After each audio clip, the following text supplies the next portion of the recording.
fact that it hit so close to home was, in a sense, I think, a bit of a wake-up call, I guess. And for the first time, people my age were concerning themselves with bigger, greater issues and not being so selfish as to think of just our own problems and own situations and sort of accepting that while there are much more serious things going on in the world.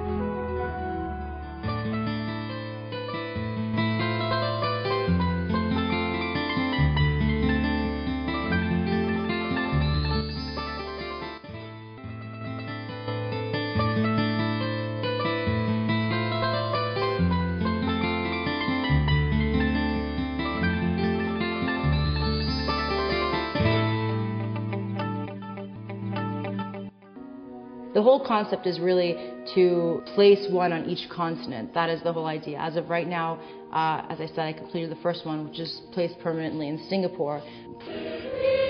The idea is to inspire hope in people, to sort of create in them a new possibility. And this is by no means to tell everyone this is the right way and the only choice.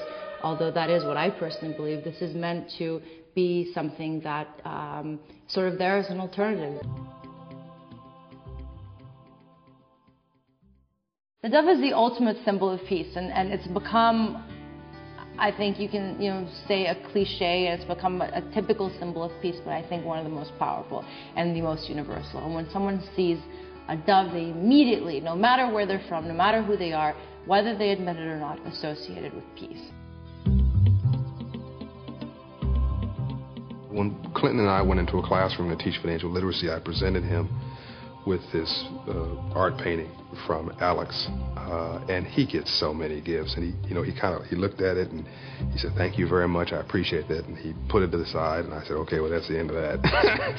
And I didn't have time to really tell him her story. But in the elevator when we left, I told him a little bit more, and he didn't say much. He let it all sink in. And it was over. And I said, okay, well, gee, what do I tell Alex, And I went to his office 2 weeks later.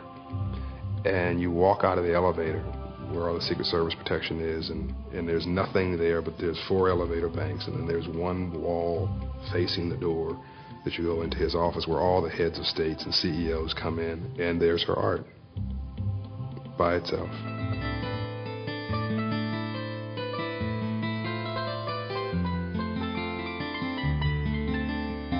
Very privileged to have His Excellency President S.R. Nathan accepting my sculpture as my gift to Singapore.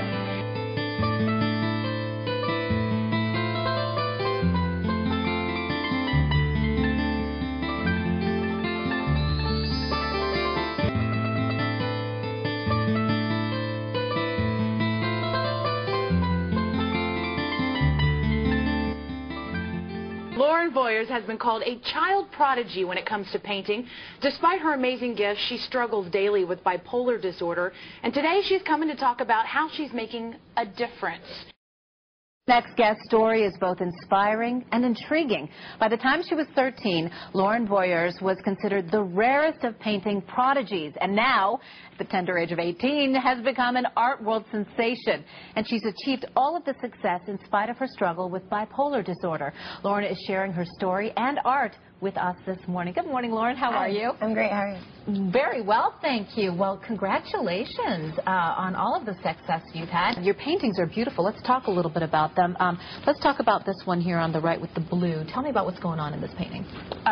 This one is like a global peace painting that we're making a sculpture actually, and this is one of the ideas that we were trying to come up with. Recently, I've actually been commissioned to work on the Global Peace Initiative, which is where they put monuments on every continent.